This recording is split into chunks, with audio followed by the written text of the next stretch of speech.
ਵਾਹਿਗੁਰੂ ਵਾਹਿਗੁਰੂ ਵਾਹਿਗੁਰੂ ਵਾਹਿਗੁਰੂ।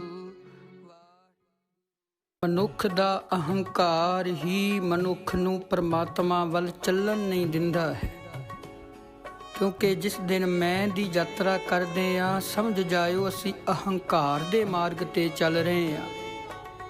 ਜਿਸ ਦਿਨ ਤੂੰ ਦੀ ਯਾਤਰਾ ਕਰਦੇ ਹਾਂ, ਸਮਝ ਲੈਣਾ ਅਸੀਂ ਨਿਰੰਕਾਰ ਦੇ ਘਰ ਵੱਲ ਜਾ ਰਹੇ ਹਾਂ। जब हम होते तब तू नाही, अब तू ही मैं नाही। अनल अगम जैसे लहर में उदित, चल केवल जल माही।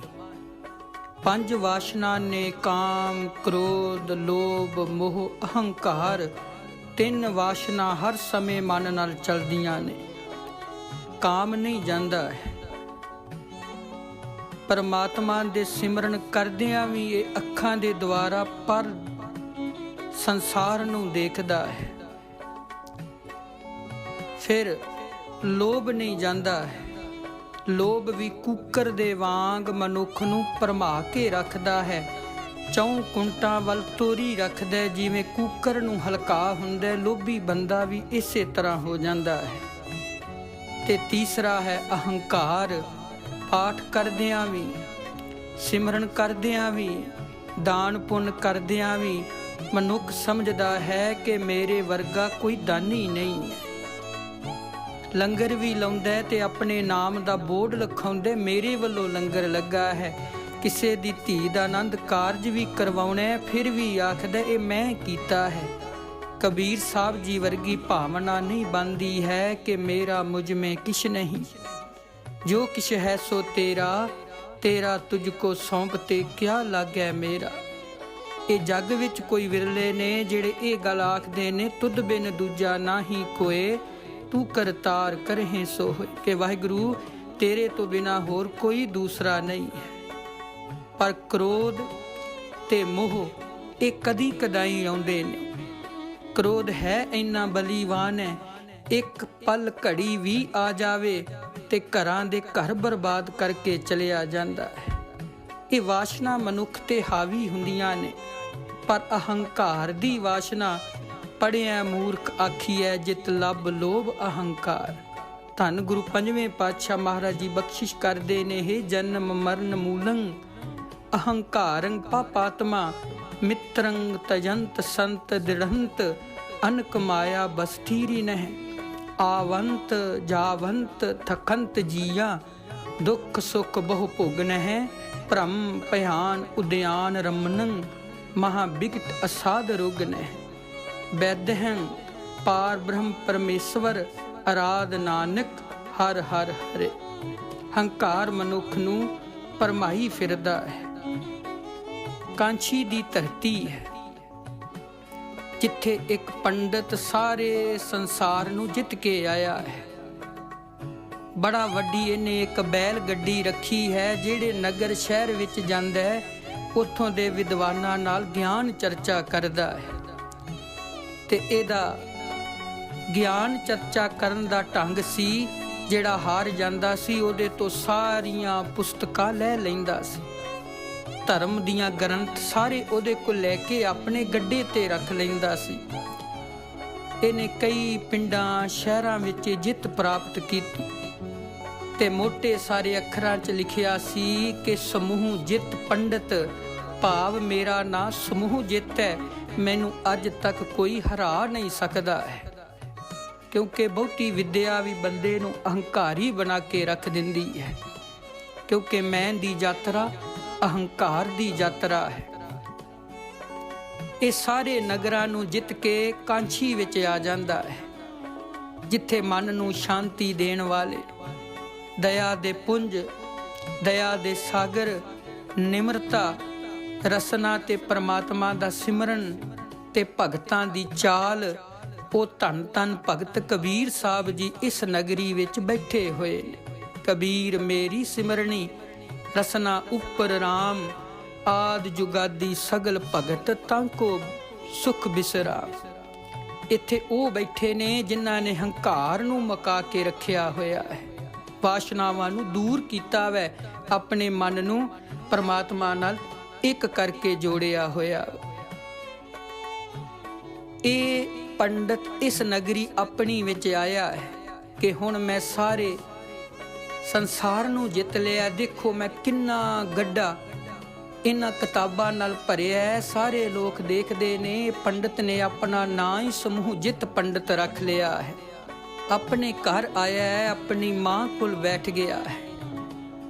ਜਦੋਂ ਮਾਂ ਨੇ ਦੇਖਿਆ ਕਿ ਅੱਜ ਮੇਰੇ ਪੰਡਤ ਨਾਲ, ਮੇਰੇ ਬੱਚੇ ਦੇ ਨਾਲ ਪਰਮਾਤਮਾ ਨਹੀਂ, ਇਹਦੇ ਨਾਲ ਇਹਦਾ ਹੰਕਾਰ ਬੋਲ ਰਿਹਾ ਹੈ ਤੇ ਇਹਦਾ ਹੰਕਾਰ ਇਹਨੂੰ ਡੂਬ ਕੇ ਰੱਖ ਦੇਵੇਗਾ। ਕਿਉਂਕਿ ਪਾਠ ਪੜ੍ਹਿਓ ਅਰ ਵੇਦ ਵਿਚਾਰਿਓ, ਨਿਵਲ ਭੰਗਮ ਸਾਦੇ, ਪੰਚ ਜਨਾ ਸੋ ਸੰਗ ਨ ਛੁਟਕਿਓ, ਅਧਿਕ ਅਹੋਂ ਬੁੱਧ ਵਾਦੇ।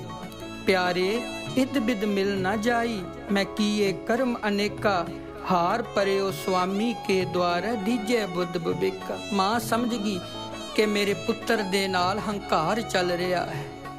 ਇਹਨੂੰ ਵਿਦਿਆ ਦਾ ਹੰਕਾਰ ਹੋ ਗਿਆ। ਇਹਨੇ ਵੇਦ ਤੇ ਪੜ੍ਹੇ ਨੇ, ਸਿਮਰਤੀਆਂ 6 ਸ਼ਾਸਤਰ ਪੜ੍ਹ ਲਏ ਨੇ, ਇਹਨੇ 18 ਪੁਰਾਣ ਪੜ੍ਹ ਲਏ ਨੇ, ਕਈ ਤੀਰਥਾਂ ਦਾ ਭਰਮਣ ਕਰਕੇ ਇਹਨੇ ਜਿੱਤ ਪ੍ਰਾਪਤ ਕਰਕੇ ਨਾਲ ਹੰਕਾਰ ਨੂੰ ਵੀ ਰੱਖਿਆ ਹੋਇਆ ਹੈ।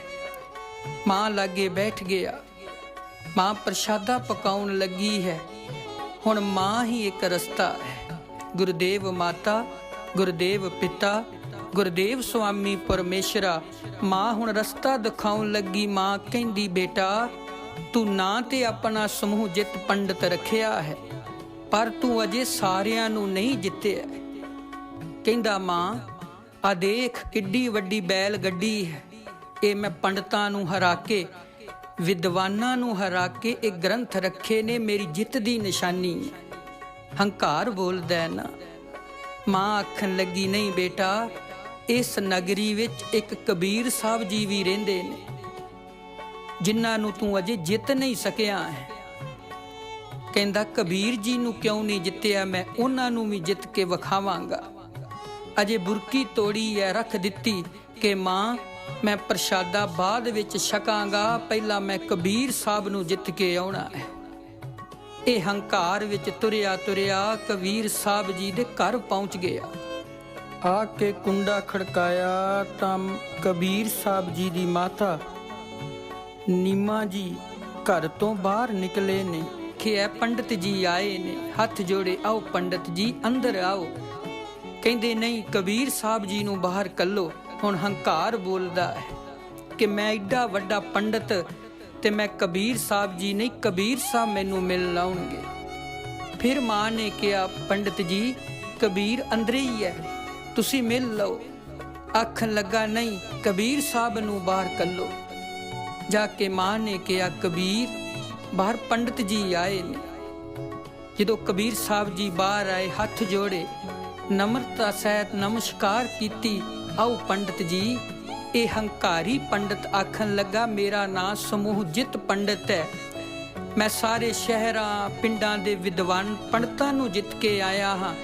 ਮੈਂ ਤੁਹਾਨੂੰ ਵੀ ਜਿੱਤਣਾ ਚਾਹੁੰਦਾ ਹਾਂ ਕਿ ਮੇਰੀ ਮਾਂ ਨੂੰ ਪਤਾ ਲੱਗੇ ਕਬੀਰ ਹਾਰ ਗਿਆ ਤੇ ਪੰਡਤ ਜਿੱਤ ਗਿਆ ਹੈ।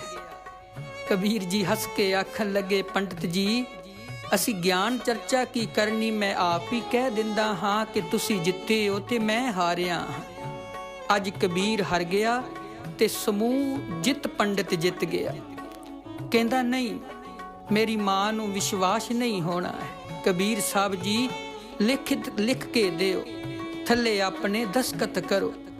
ਕਬੀਰ ਸਾਹਿਬ ਜੀ ਨੇ ਇੱਕ ਵਰਕੇ ਉੱਪਰ ਲਿਖ ਦਿੱਤਾ ਕਿ ਪੰਡਤ ਸਮੂਹ ਜਿੱਤਿਆ ਤੇ ਕਬੀਰ ਸਾਹਿਬ ਹਾਰ ਗਏ। ਇਹ ਵਰਕਾ ਲਿਆ ਤੇ ਜਾ ਕੇ ਆਪਣੇ ਘਰ ਪਹੁੰਚਿਆ ਤੇ ਮਾਂ ਦੇ ਅੱਗੇ ਸੁੱਟ ਦਿੱਤਾ। ਮਾਂ ਪੜ੍ਹ, ਤੂੰ ਕਹਿੰਦੀ ਸੀ ਕਬੀਰ ਨੂੰ ਕੋਈ ਜਿੱਤ ਨਹੀਂ ਸਕਦਾ, ਦੇਖ ਲੈ ਮੈਂ ਕਬੀਰ ਜੀ ਨੂੰ ਵੀ ਜਿੱਤ ਕੇ ਆ ਗਿਆ। ਜਦੋਂ ਪੰਡਤ ਨੇ, ਮਾਂ ਨੇ ਇਹ ਅੱਖਰ ਪੜ੍ਹੇ ਨੇ, ਉਸ ਵਰਕੇ ਉੱਪਰ ਕੀ ਲਿਖਿਆ ਹੈ ਕਿ ਸਮੂਹ ਜਿੱਤ ਪੰਡਤ ਹਾਰਿਆ, ਕਬੀਰ ਜੀ ਜਿੱਤੇ ਨੇ। ਮਾਂ ਆਖਣ ਲੱਗੀ ਬੇਟਾ ਤੂੰ ਤੇ ਆਖਦਾ ਸੀ ਕਬੀਰ ਹਾਰਿਆ ਮੈਂ ਜਿੱਤਿਆ, ਪਰ ਇਹਦੇ ਤੇ ਲਿਖਿਆ ਹੈ ਕਬੀਰ ਜਿੱਤਿਆ ਤੇ ਪੰਡਤ ਹਾਰਿਆ। ਜਦੋਂ ਆ ਗੱਲ ਪੰਡਤ ਨੇ ਪੜ੍ਹੀ, ਹੈਰਾਨ ਹੋ ਗਿਆ ਕਿ ਹੋ ਸਕਦਾ ਕਬੀਰ ਸਾਹਿਬ ਨੇ ਇਹ ਲਿਖ ਦਿੱਤਾ ਹੋਵੇ। ਕਿ ਸਮੂਹ ਜਿੱਤ ਪੰਡਤ ਹਾਰ ਗਿਆ, ਮੈਂ ਜਿੱਤ ਗਿਆ। ਇਹ ਗੁੱਸੇ ਦੇ ਨਾਲ ਫਿਰ ਕਾਗਜ਼ ਫੜਿਆ ਤੇ ਕਬੀਰ ਸਾਹਿਬ ਦੇ ਘਰ ਨੂੰ ਆ ਗਿਆ। ਜਿਉਂ ਘਰ ਆਇਆ ਉੱਚੀ ਸਾਰੀ ਆਵਾਜ਼ ਦਿੱਤੀ, ਕਬੀਰਾ ਬਾਹਰ ਨਿਕਲ। ਕਿਉਂਕਿ ਬੰਦਾ ਹੰਕਾਰ ਵਿੱਚ ਕਿਸੇ ਨੂੰ ਬੁਲਾਉਣ ਦੀ ਤਮੀਜ਼ ਵੀ ਵਿਸਾਰ ਬੈਠਦਾ ਹੈ। ਮਨੁੱਖ ਦਾ ਹੰਕਾਰ ਇਹਦੀ ਬੋਲੀ 'ਚ ਵੀ ਵਿਗਾੜ ਪਾ ਕੇ ਰੱਖ ਦਿੰਦਾ ਹੈ। ਫਿਰ ਇਹਨੂੰ ਬੋਲਣ ਦਾ ਵੀ ਪਤਾ ਨਹੀਂ ਲੱਗਦਾ ਕਿ ਵੱਡੇ ਉੱਚੇ ਨਿੱਕੇ ਨਾਲ ਕਿਸ ਤਰ੍ਹਾਂ ਦਾ ਬੋਲ ਬੋਲਣਾ ਹੈ। ਕਿਉਂਕਿ ਬੋਲੀ ਕਾਜ ਸਵਾਰਦੀ ਤੇ ਬੋਲੀ ਕਾਜ ਵਿਗਾੜਦੀ। ਪਰ ਹੰਕਾਰ ਬੰਦੇ ਦੀ ਬੋਲੀ ਤੋਂ ਹੀ ਪਤਾ ਲੱਗ ਜਾਂਦਾ ਹੈ ਕਿ ਇਹ ਕਿੰਨਾ ਕੁ ਹੰਕਾਰੀ ਤੇ ਕਿਹੜੇ ਅੱਖਰਾਂ ਦਾ ਇਹ ਵਰਤੋਂ ਕਰ ਰਿਹਾ ਹੈ। ਕਬੀਰਾ ਬਾਹਰ ਨਿਕਲ, ਆ ਦੇਖ ਤੂੰ ਲਿਖਿਆ ਹੈ ਕਿ ਕਬੀਰ ਜਿੱਤਿਆ ਤੇ ਮੈਂ ਹਾਰਿਆ ਹਾਂ, ਹੁਣ ਮੈਂ ਲਿਖਾਂਗਾ। ਤੂੰ ਗਲਤ ਲਿਖਿਆ ਹੈ। ਕਬੀਰ ਸਾਹਿਬ ਹੱਥ ਜੋੜ ਕੇ ਆਖਣ ਲੱਗੇ, ਪੰਡਤ ਜੀ ਤੁਸੀਂ ਲਿਖ ਲਓ, ਕੋਈ ਗੱਲ ਨਹੀਂ। ਇਹਨੇ ਲਿਖਿਆ ਕਿ ਅੱਜ ਸਾਰੇ ਸੰਸਾਰ ਵਿੱਚ ਕੇਵਲ ਇੱਕ ਕਬੀਰ ਸਾਹਿਬ ਜੀ ਸੀ, ਅੱਜ ਮੈਂ ਉਹਨਾਂ ਨੂੰ ਵੀ ਹਰਾ ਕੇ ਚੱਲਿਆ। ਹੁਣ ਇਹ ਲਿਖ ਦਿੱਤਾ ਕਿ ਸਮੂਹ ਜਿੱਤ ਪੰਡਤ ਜਿੱਤਿਆ, ਕਬੀਰ ਜੀ ਹਾਰ ਗਿਆ। ਕਹਿੰਦਾ ਥੱਲੇ ਆਪਣੇ ਦਸਤਖਤ ਕਰ ਦੋ। ਇਹਨੇ ਵਰਕਾ ਲਿਆ ਤੇ ਘਰ ਚਲਿਆ ਗਿਆ। ਹੁਣ ਪੰਡਤ ਨਾਲ ਹੰਕਾਰ ਹੈ ਤੇ ਕਬੀਰ ਸਾਹਿਬ ਜੀ ਨਾਲ ਨਿਰੰਕਾਰ ਹੈ। ਫਰਕ ਇੰਨਾ ਹੈ ਕਿ ਪੰਡਤ ਹੰਕਾਰ ਨਾਲ ਤੁਰਦਾ ਹੈ ਤੇ ਕਬੀਰ ਸਾਹਿਬ ਜੀ ਨਿਰੰਕਾਰ ਨਾਲ ਤੁਰਦੇ ਨੇ। ਜਾ ਕੇ ਕਿਹਾ, ਮਾਂ ਆ ਦੇਖ ਲੈ, ਅੱਗੇ ਭੁਲੇਖਾ ਲੱਗ ਗਿਆ ਹੋਏਗਾ ਕਿਉਂਕਿ ਅੱਗੇ ਕਬੀਰ ਜੀ ਨੇ ਲਿਖਿਆ ਸੀ, ਆ ਦੇਖ ਹੁਣ ਕੀ ਲਿਖਿਆ। ਜਦੋਂ ਮਾਂ ਨੇ ਪੜ੍ਹਿਆ ਹੁਣ ਫਿਰ ਹਰਫ ਬਦਲ ਗਏ ਨੇ। ਮੇਰਾ ਮੁਝਮੇ ਕਿਛ ਨਹੀਂ, ਜੋ ਕਿਛ ਹੈ ਸੋ ਤੇਰਾ, तेरा तुझको सौंपते क्या लग गया मेरा। जिस दिन तू तू करता तू हुआ, मुझ में रहा न हूँ, जब आपा पर का मिट गया, जत देखूं तत तू। माँ ने पढ़िया ते आखन लगी, समूह जित पंडित बेटा आ देख हुण फिर ओहो ही लिखिया वै कि कबीर जी जित्तिया ते समूह जित पंडित हारिया। जदों इन्हें अखर पढ़े ते ये समझ गया कि पंडिता तेरे नाल हंकार है ते कबीर साहब नाल निरंकार है, क्योंकि परमात्मा ने अपने भगत दी रखिया करन वास्ते हरफ ही बदल दिते ने, अखर ही बदल दिते ने। मैं कुछ लिखदा हाँ पर जेड़ा असल विच जित्तिया जित ओदी है। इन्हें वरका लिया ते कबीर साहब दे घर नूं जा रहा है। अगे आकड़ नाल जांदा सी, हुण निमरता नाल जा रहा है जिवें किसे तो कुछ लैना हुंदा है। ਇਹ ਤੁਰਦਾ ਤੁਰਦਾ ਕਬੀਰ ਸਾਹਿਬ ਜੀ ਦੇ ਘਰ ਗਿਆ। ਅੱਗੇ ਤੇ ਦਰਵਾਜ਼ਾ ਖੜਕਾਇਆ ਤੇ ਕਬੀਰ ਜੀ ਨੂੰ ਬਾਹਰ ਸੱਦਿਆ। ਹੁਣ ਕਬੀਰ ਸਾਹਿਬ ਜੀ ਦੇ ਘਰ ਆਪ ਗਿਆ। ਕਬੀਰ ਸਾਹਿਬ ਜੀ ਮੰਜੇ ਤੇ ਬੈਠੇ ਹੋਏ ਨੇ। ਜਾ ਕੇ ਢਹਿ ਕੇ ਚਰਣੀ ਪੈ ਗਿਆ। ਆਖਣ ਲੱਗਾ, ਮੈਨੂੰ ਮਾਫ ਕਰ ਦਿਓ, ਮੇਰੇ ਤੋਂ ਗਲਤੀ ਹੋ ਗਈ ਹੈ।